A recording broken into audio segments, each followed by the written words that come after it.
Selamat pagi Bapak, selamat pagi Tuhan, selamat pagi Roh Kudus. Kami ada hari ini adalah berkat anugerah, pertolongan, dan penyertaan Tuhan. Sebelum kami memulai segala sesuatunya, tentu kami membutuhkan Tuhan untuk hadir, menyertai perjalanan hidup kami sepanjang hari ini. Sebab sesungguhnya kami tidak akan pernah tahu apa yang akan terjadi, tapi ketika kami mau berjalan bersama Tuhan, kami percaya Bapa, bahwa yang terbaik itulah yang akan Tuhan nyatakan dalam setiap kami masing-masing. Terpujilah namamu Tuhan, di dalam nama Yesus kami siap mendengarkan renungan firman Tuhan malam hari ini. Kami yakin kami akan diberkati, dan kami yakin hidup kami tidak sama, hidup kami diubahkan oleh Tuhan. Sebab itulah kebenaran yang mengubahkan. Dalam nama Yesus kami berdoa bersyukur, haleluya, amin.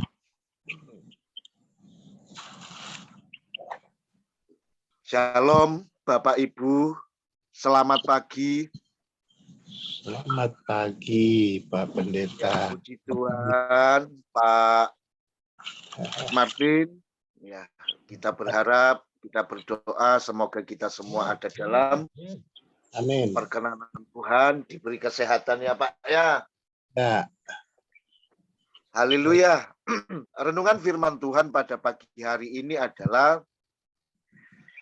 doa singkat dijawab Tuhan. Ini saudara, doanya simpel, sederhana, tapi dijawab oleh Tuhan. Tapi ampuh, katanya seperti itu. Amin. Jadi tujuan firman Tuhan pada hari ini, Bapak Ibu yang diberkati oleh Tuhan, sebetulnya untuk menyadarkan kita pentingnya doa yang benar, juga untuk mengajak Bapak Ibu agar berdoa untuk mendapatkan jawaban dari Tuhan. Nah, kita sering sekali mendengar orang berdoa.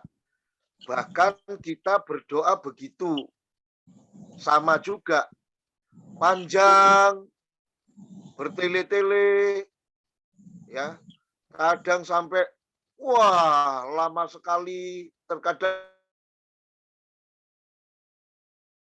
tapi tidak mendapatkan apa-apa, atau dengan kata lain sepertinya doa itu hampa. Kita tidak mendapatkan jawaban apa-apa. Nah, kali ini saya menemukan, saudara-saudaraku, sebuah kisah dari Alkitab yang bagi saya ini sangatlah menakjubkan. Bagi saya ini sangat menakjubkan, dan kisah itu dicatat dalam kitab Lukas, ya, tentang seorang yang berdoa, namun ia mendapatkan jawaban yang pasti dari Tuhan. Dan itulah orang yang pertama bersama dengan Yesus di dalam Firdaus. Nah, ini keren, saudara-saudara. Dia adalah orang pertama yang dicatat oleh Alkitab ada bersama dengan Yesus di dalam Firdaus. Nah, pagi ini ayo kita cari tahu, siapakah orang tersebut? Wow, saudara, ternyata ia adalah seorang penjahat yang sedang menjalani hukuman di atas kayu salib yang ada di sebelahnya Yesus. Keren. Seorang penjahat sedang menjalani hukuman, ia berada satu hukuman dengan Yesus Kristus yang juga adalah disalib, dan orang ini menjadi orang yang pertama masuk dalam Firdaus. Yang menjadi renungan bersama, apa rahasia yang menjadikan doanya dijawab dan memperoleh keselamatan? dia langsung mendapatkan keselamatan, saudara-saudara. Kita baca kitab Lukas pasal 23 ayat 39 mulai. Seorang dari penjahat yang digantung itu menghujat dia, katanya, bukankah engkau adalah Kristus? Selamatkanlah dirimu dan kami. Namun yang seorang lagi menegur dia, katanya, tidakkah engkau takut juga kepada Allah? Sekarang engkau menerima hukuman yang sama. Nah, saudaraku, apa yang dialami oleh kedua orang penjahat tersebut adalah ya sama, di mana mereka mengalami kesamaan. Ya. Nah, yang seorang lagi dikatakan begini, saudara.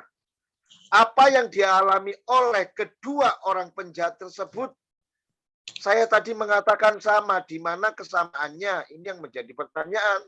Pertama, mereka sama-sama sudah mendengar tentang Yesus. Itu jelas. Mereka sebetulnya sudah sama-sama sudah mendengar tentang Yesus. Itu sebabnya mereka tahu. Ya. Dan ternyata mereka sudah tahu siapa itu Yesus. Yang menjadi pembeda terus di mana? Yang seorang beriman dan percaya pada Yesus. Bisa dikatakan imannya sangat luar biasa. Orang yang percaya kepada Yesus ini. Nah, saudaraku, saya banyak membaca tulisan-tulisan, ya sejarah-sejarah tentang Kristus, apalagi ada satu buku yang berjudul tentang kain kafan, di mana buku itu menceritakan seutuhnya tentang penyaliban Yesus yang luar biasa. Dan kita tahu bersama saudara bagaimana ketika Yesus disalib itu ternyata mengerikan, ya. Rupanya itu apa namanya, ketika Yesus disalibkan itu sangat, menurut buku itu memang sangat membuat miris hati kita. Wajahnya itu dikatakan babak belur. Kemudian tubuhnya itu semua berlumuran darah. Kemudian daging-dagingnya ini, saudara, itu tercabik-cabik seperti itu. Kemudian harga dirinya itu direndahkan. Dia itu sudah nggak punya harga diri sama sekali. Maaf, HP saya jomplang. Jadi dia itu nggak punya harga diri sama sekali, saudara-saudara. Tetapi kendati demikian, penjahat yang satu ini tidak melihat Yesus, ya, secara jasmani, melainkan ia hanya melihat dari sudut pandang rohani, yang percaya Yesus, yang adalah Allah sendiri, yang adalah Mesias. Ini luar biasa, saudara. Dia nggak lihat bagaimana kondisi fisik Yesus, tapi imannya begitu luar biasa untuk mempercayai Yesus, menerima Yesus sebagai Tuhan dan Juru Selamat yang hidup. Nah, bukankah ada sering di antara kita, wah, nampaknya kok Tuhan ini sebetulnya ada atau tidak. Kadang-kadang kita juga berdoa seperti itu, saudara. Ketika doa kita belum dijawab, belum didengar oleh Tuhan. Kita kalah dengan iman seorang penjahat ini, saudara-saudara. Ya, dua orang penjahat ini, yang satu percaya Yesus dan yang satu menghujat Yesus. Nasihat dalam kitab Ibrani pasal 11 ayat 6 itu berbicara tentang iman. Dikatakan begini, tetapi tanpa iman kepada Allah, ya, tidak mungkin orang berkenan kepada Allah. Sebab barang siapa berpaling kepada Allah, ia harus percaya bahwa Allah ada dan bahwa Allah memberi upah kepada orang yang sungguh-sungguh mencari Dia. Yang kedua, saudara, apa rahasia yang lain yang kita temukan di dalam kitab Lukas pasal 23 ayat 41? Kita memang selayaknya dihukum sebab kita menerima balasan yang setimpal dengan perbuatan kita. Tetapi orang ini tidak berbuat sesuatu yang salah. Yesus itu tidak berbuat sesuatu yang jahat. Kenapa dia harus dihukum? Nah, saudaraku, apa yang dialami dua penjahat ini adalah sama. Mereka itu sama-sama di atas gantungan kayu salib, menunggu ajalnya untuk mati karena memang mereka melakukan kejahatan. Berbeda dengan Yesus. Yesus disalib bukan karena melakukan kejahatan, apalagi kejahatan yang fatal, karena memang penyaliban itu merupakan hukuman bagi orang-orang yang melakukan kejahatan-kejahatan yang fatal. Atau dengan kata lain sekarang itu yang nggak bisa ditolerir lagi, nggak bisa ditoleransi lagi. Yesus tidak melakukan itu. Itu sebabnya penjahat mengatakan, kalau kita dihukum karena kita melakukan pelanggaran, tapi orang ini dihukum bukan karena dia melakukan kejahatan.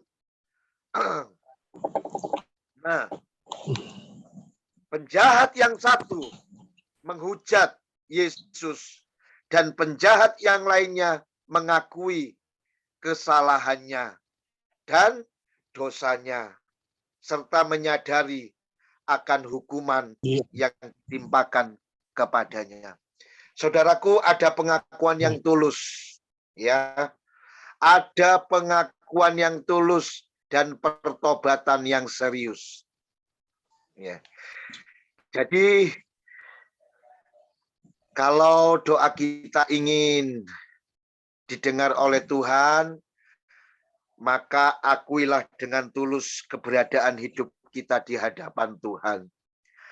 Lalu mulailah menyadari, ya, mulailah menyadari dan berjanjilah kepada Tuhan, berkatalah kepada Tuhan, untuk kita melakukan pertobatan yang serius. Bukan sekarang tobat, besok ngulangi lagi. Sekarang A, besok B. Sekarang kedelai, besok tempe. Kayak gitu, saudara. Jadi tobatnya itu tobat enggak sungguh-sungguh. Nah, selanjutnya di dalam kitab Lukas pasal 23 ayat 42, penjahat yang satu ini memohon kepada Yesus. Apa permohonannya? Untuk melepaskan dirinya dari gantungan salib. Ia memohon agar diselamatkan dari dosanya. Nah, saudaraku, Kolose pasal 3 ayat 2 mengatakan begini. Ada nasihat yang penting, yang baik. Pikirkanlah perkara-perkara yang di atas, bukan yang di bumi. Dikatakan begitu, saudara-saudara. Nah, seorang sering kita mendapati, saudara, orang datang memohon kesembuhan misalnya, ya, ada orang datang memohon kesembuhan misalnya,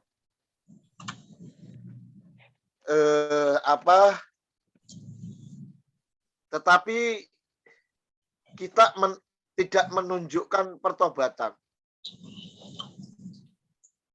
Jadi ada orang belum lama ini, saudara, sampai saya diminta mendoakan orang sudah 7 tahun sakit di tempat tidur, nggak bisa apa-apa.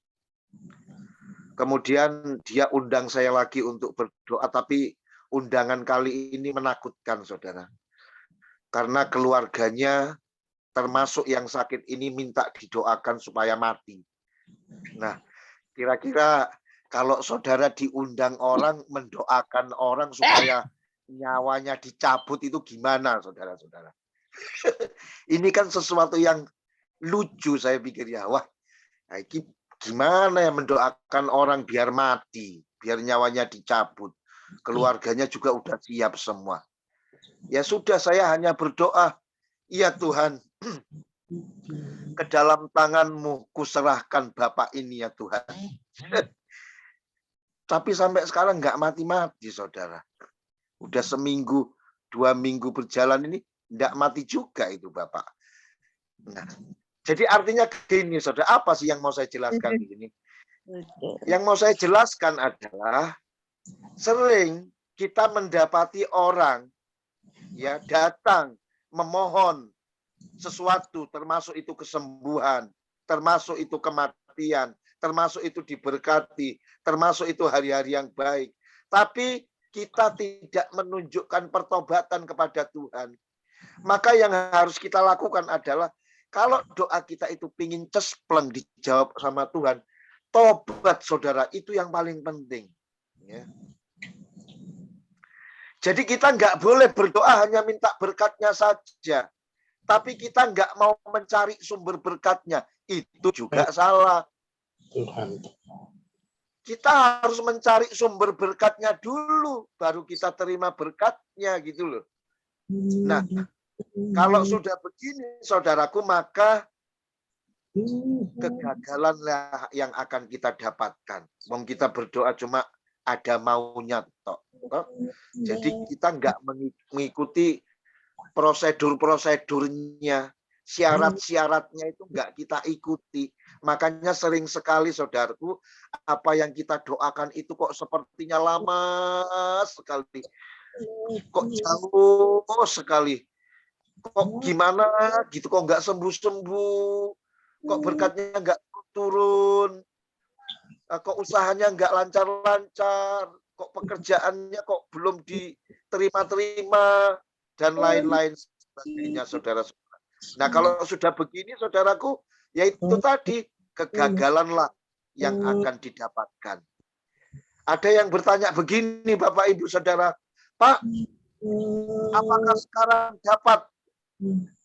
apakah seseorang, maksud saya, dapat diselamatkan menjelang kematiannya setelah menjalani kehidupan yang jahat? Katanya seperti itu, saudara. Ya, saya dengan berani menjawab, ya bisa, asal sebelum Anda mati, Anda harus bertobat dan terima Yesus sebagai Tuhan dan Juru Selamatmu. Saudaraku, berdoalah dengan sikap hati yang benar, ya, supaya doa kita berkenan dan memperoleh jawaban Tuhan. Amsal 15 ayat 29 mengatakan, Tuhan itu jauh daripada orang fasik, tetapi doa orang benar didengarnya. Oleh karena itu, mari saudara-saudaraku, si penjahat sudah membuktikan. Ya, si penjahat sudah membuktikan. Ketika ia bertemu dengan Yesus, mengalami hukuman, Yesus mengatakan kepada penjahat itu, hari ini juga, hari ini, bukan besok, bukan lusa. Sekarang ini engkau ada bersama-sama dengan aku di Firdaus. Saudara, miliklah iman seperti iman seorang penjahat ini, saudara-saudara. Yang pada detik itu juga dia mendapatkan jawaban doa, di mana dia diselamatkan dan masuk dalam kerajaan sorga. Saya kira itu saja renungan firman Tuhan pagi hari ini. Kiranya dapat memberkati kita semua. Salam, mari kita berdoa. Bapa kami yang bertahta dalam kerajaan sorga, puji dan syukur kami naikkan ke hadirat-Mu ya Tuhan. Kami percaya kami adalah orang-orang yang diberkati oleh Tuhan. Kami adalah orang-orang yang doanya selalu didengar. Amin. Dan diluluskan apa yang menjadi permintaan kami. Amin. Bapa, sementara kami menunggu jawaban-jawaban datang kepada kami, berikan kekuatan iman yang teguh dan pertobatan yang sungguh kepada kami, supaya kami juga mengalami keselamatan hidup kekal seperti yang dialami oleh penjahat yang sudah Engkau bawa masuk dalam kerajaan-Mu. Terpujilah Engkau ya Bapa, dalam nama Yesus kami berdoa bersyukur kepadamu. Haleluya. Amin.